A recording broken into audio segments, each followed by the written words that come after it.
Okay, welcome back. With that review of p-n junctions, we're now ready to examine the bipolar transistor. So we discussed the injection currents in forward biased p-n junctions.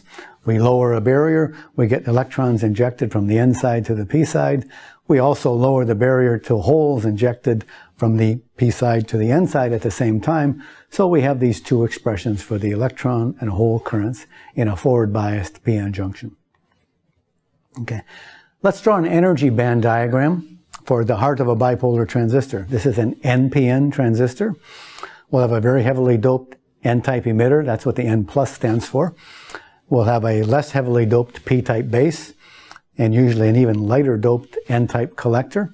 If we draw an energy band diagram from the emitter through the base out the collector, you can see here's our N-type region, here's our P-type base. Notice it's still called a base, even though it's not, the transistor is not sitting on the base the way the first transistor was. And then we have an N-type collector and a very heavily doped subcollector to make good ohmic contact. If you look at this energy band diagram, it looks a lot like the energy band diagram for an N-channel MOSFET that we drew earlier in the course. In that case, we had an N-type source, we had a P-type channel, and we had an N-type drain. So these devices, their energy band diagrams look quite similar. That means their operating principles are, in fact, quite similar. Okay, so we're going to examine the operation of this NPN bipolar transistor. So this is a barrier controlled device. So the way it's going to operate is that we will apply a positive voltage on the base with respect to the emitter, and that will pull down the energy barrier between the emitter and the base. At the same time, we are going to apply a reverse bias between the collector and the base. That means a positive voltage on the collector with respect to the P-type base.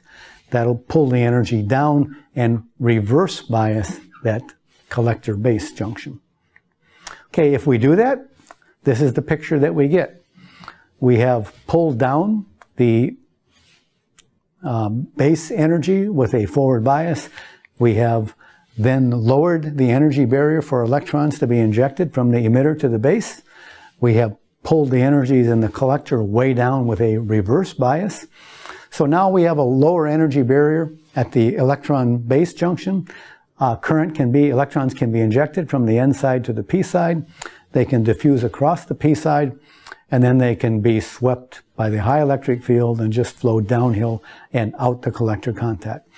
That's the basic principle of operation. That should remind you of the energy band view of an N-channel MOSFET.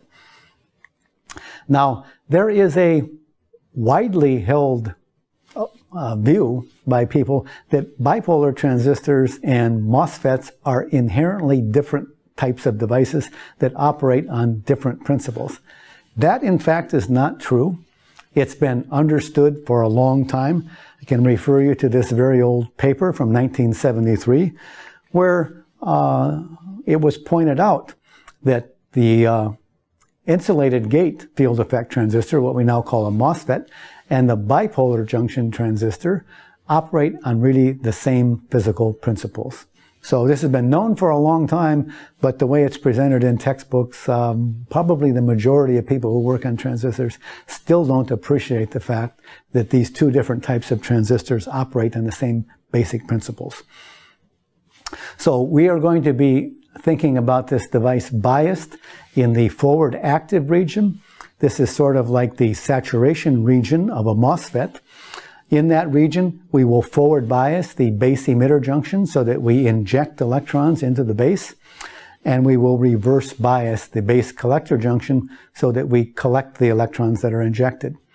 The current then that comes out, electrons will be injected into the base, diffuse across the base, and come out the collector. The current that comes out will be that electron injection current density multiplied by the area of the emitter base junction, which is doing the injecting. Now, at the same time, we have these holes being injected from the base into the emitter. The holes have to be replenished. Holes have to flow in the base contact. That gives us a base current. And again, the base current is given by this simple expression that we developed earlier for the whole current density multiplied by the area of the emitter-base junction, which is where the injection is occurring. So we have these simple expressions for the collector and base current. Okay. All right. And Kirchhoff's current law tells us if we have a base current coming in the base contact, a collector current coming in the collector contact, then the sum of the two go out the emitter contact. That's just Kirchhoff's current law.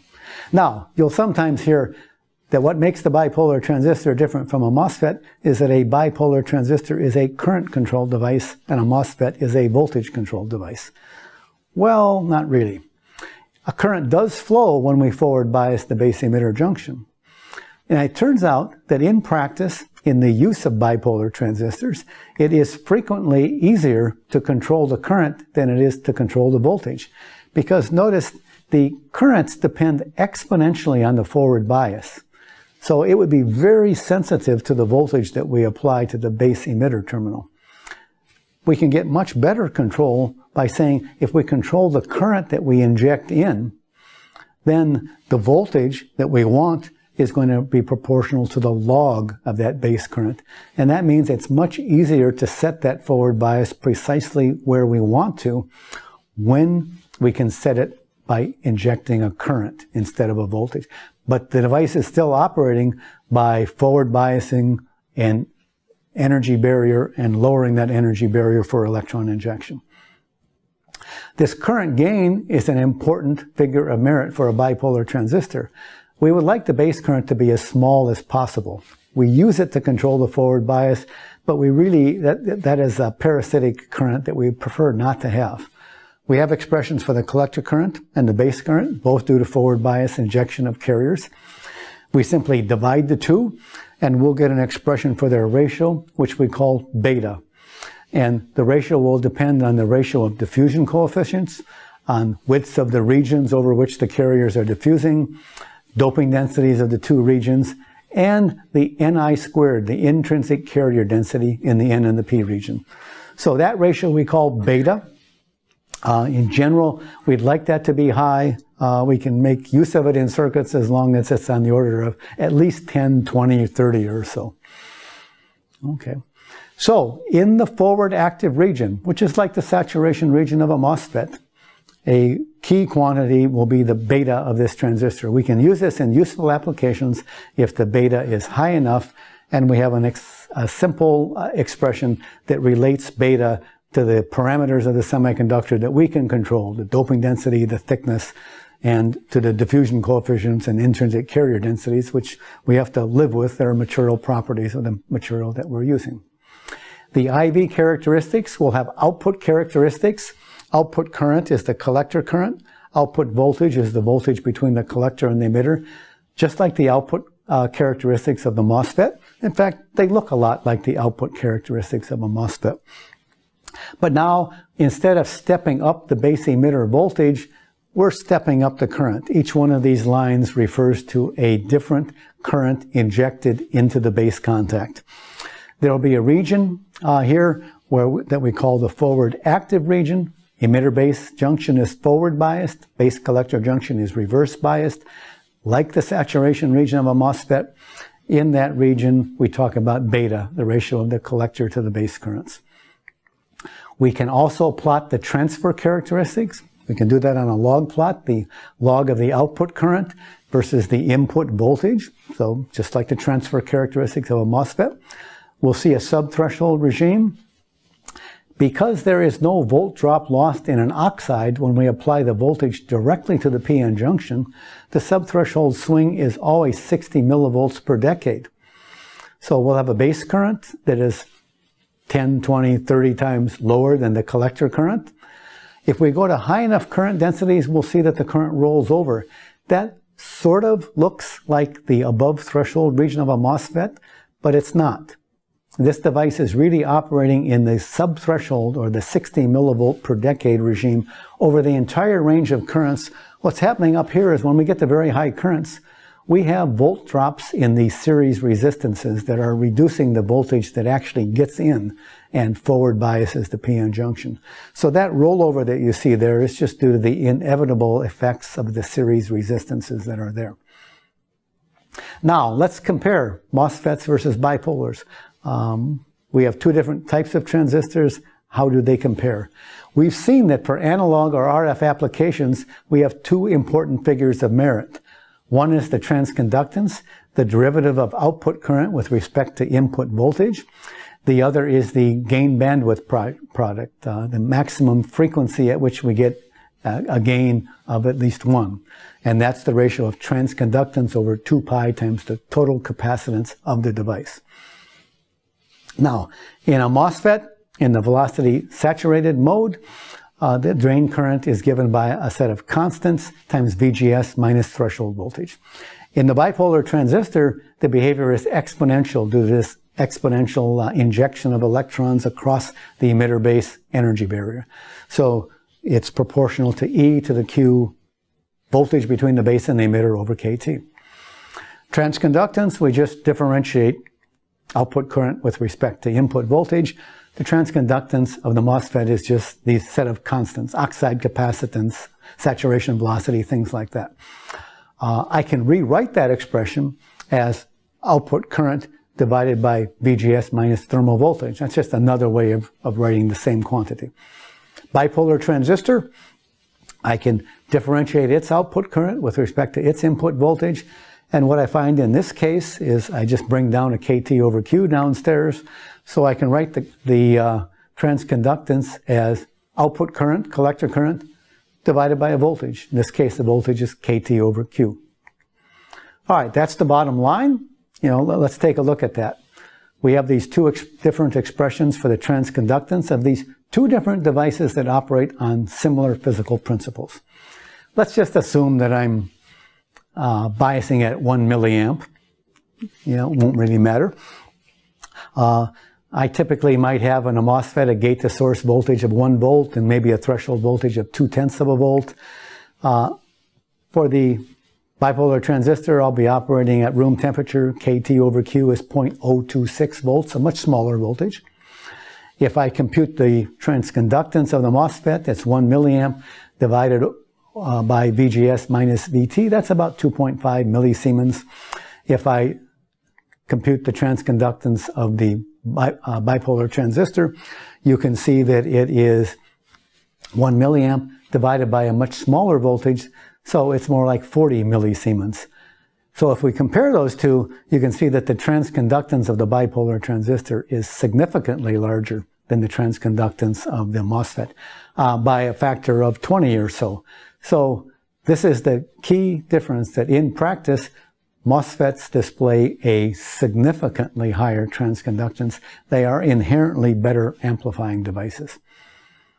Okay. Now, I also want to point out that in bipolar transistors, series resistance is a significant problem. If we look at FT, FT is the ratio of transconductance over 2 pi times total capacitance. MOSFETs have much lower transconductance, but they also have much lower capacitance. Bipolars have much higher transconductance, but they tend to have much higher capacitances as well. The way that we get high FTs from bipolar transistors is we operate them under very high current levels. You can see why here. If I look at G sub m over total capacitance, I can write that 2 pi FT. This is 1 over some characteristic time, delay time. So if I look at my delay time, I can write my delay time as the total capacitance divided by Gm. The total capacitance consists of two components. There is an intrinsic component due to the capacitance of the emitter-base junction. And there is a parasitic capacitance due to the inevitable stray fields that will give me parasitic capacitances between the base terminal and the collector and other leads. Okay. Now, if I want to look at the intrinsic capacitance divided by the transconductance, the definition of capacitance is derivative of charge with respect to voltage. The definition of transconductance is derivative of current with respect to voltage. Current is charge divided by time. So if you look at this expression, you can see that what we have here is the intrinsic transit time of the device. This is basically the time it takes an electron to move from the emitter across the base and out to collector, right? The inherent transit time limitation of the speed. Now, there is also a G sub M, AC parasitic over G sub M. That's going to give additional delay. But G sub M is collector current divided by KT over Q. If I make the collector current large enough, I can make this extra component due to the parasitic capacitance small, and I can get high speed by making that negligible. That is the reason that for high frequency operation, we run bipolar transistors at very high current densities to try to reduce the effect of those parasitic capacitances. Okay, so to summarize, BJTs are superior RF and analog devices because they have much higher transconductance, but both devices can achieve high FTs. The MOSFET because it has low parasitic capacitance, the bipolar transistor because it has high transconductance, and we can minimize the effect of parasitic capacitances. The key difference then is that bipolar transistors offer much higher transconductances, which is going to give us much higher drive currents in these devices. When we need a lot of current, so we need a lot of RF power, the bipolar transistor will be the device that is most suitable. Now, the personal electronics that we carry around has billions and billions of silicon MOSFETs, but it also has a few other devices. There may be some transistors for power management. We've talked about power MOSFETs. But there are also some devices for the wireless communication that we have in most of our personal electronic devices. Many of these products, in fact almost all of them, will use a device called a silicon germanium heterojunction bipolar transistor. So there may be billions of MOSFETs to do what we need to do in terms of digital signal processing, but there has to be one HBT in order to do the wireless communication properly. So the bipolar transistors, there may be a small number of them, but they can be very important.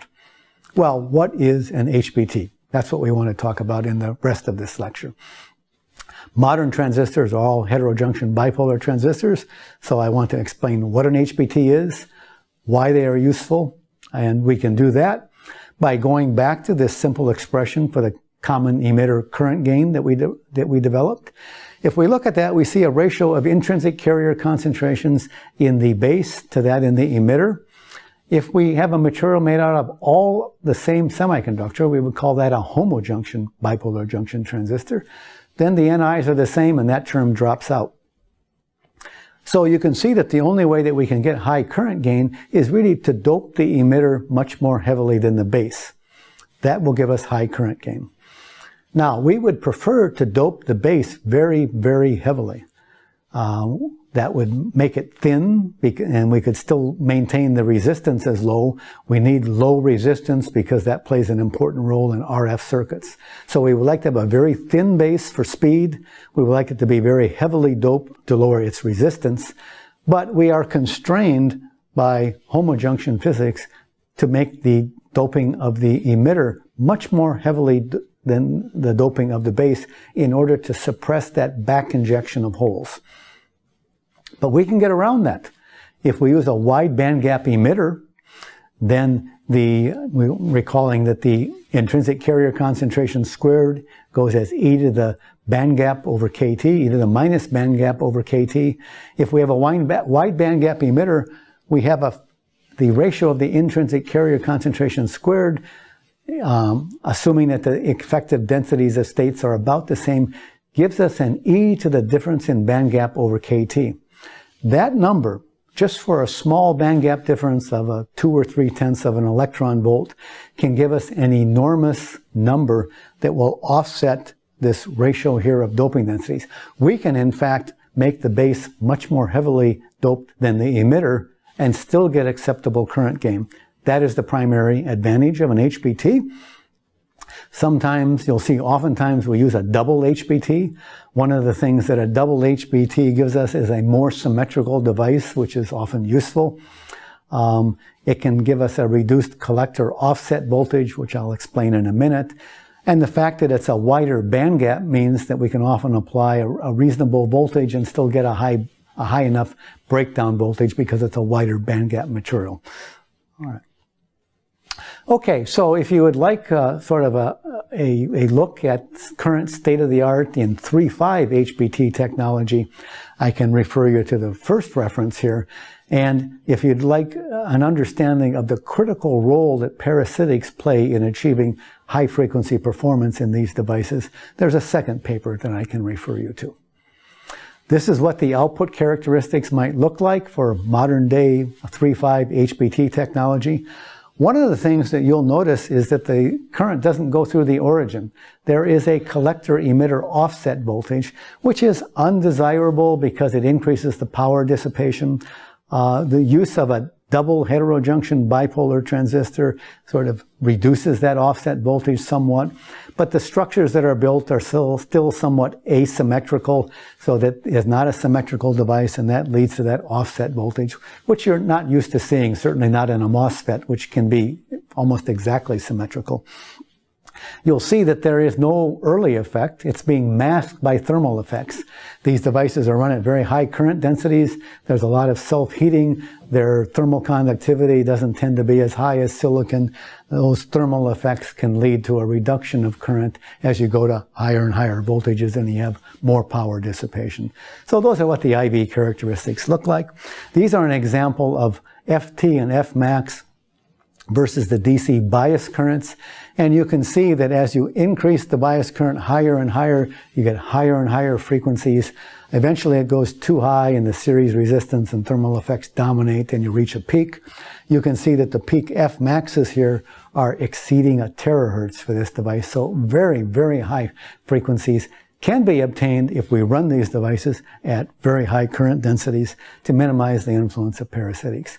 These devices are also created with very sophisticated epitaxial growth techniques. So these are more expensive than general silicon manufacturing techniques, but what they give us is exceptional RF performance when we need that. This particular device has a wide bandgap indium phosphide emitter, a smaller bandgap indium gallium arsenide base layer, a wider bandgap collector. There's a graded layer between the base and the collector, such that there isn't a discontinuity here that traps electrons in the base that allows them to more smoothly flow out the collector.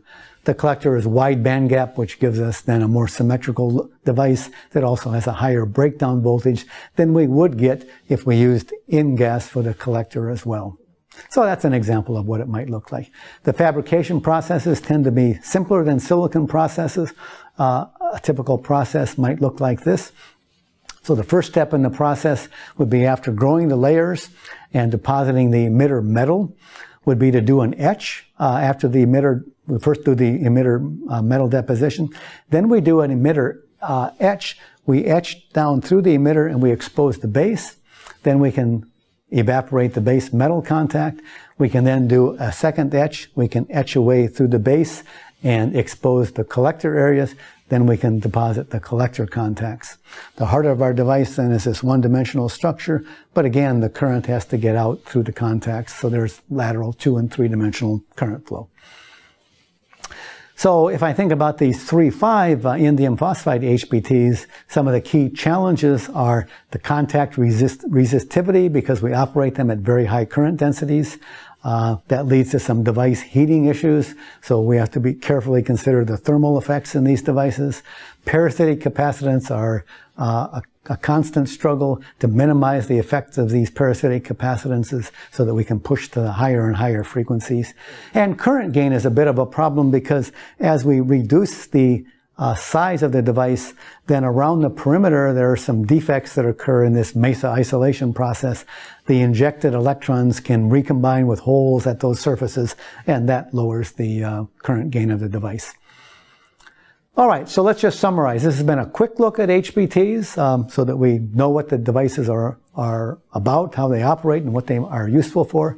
They're an important device for high-frequency applications, especially high-frequency power applications where they're even better than HEMTs. Silicon germanium HBT technology, which I haven't been able to say very much about, but they are also HBTs built on a silicon germanium material system. Germanium is a smaller band gap than silicon, so that gives us our wide and narrow band gap layers. They're a critical technology widely used in personal communication, personal electronic wireless communications for those devices. HBTs and HEMTs offer similar maximum frequencies of operation in the terahertz regime these days, but compared to HEMTs, HBTs have much higher transconductance and therefore can deliver higher power to those applications where we need it. But the takeaway line here is that the HBT is not a fundamentally different device than the silicon MOSFET than we've learned to understand. It is a barrier-controlled device. We are just accessing the barrier and modulating it directly with our base emitter voltage rather than indirectly through a metal oxide semiconductor structure. So that's a quick look at HBTs. We've covered a lot of topics in this unit. The next topic that I would like to revisit is the topic of compact models. Whatever type of transistor we're developing or using in applications, we need a good compact model to design circuits. And we briefly discussed this in Unit 1. I'd like to revisit compact models briefly now that we know more about transistors and say a few more words about compact models for circuit design. That'll be our topic for the next lecture.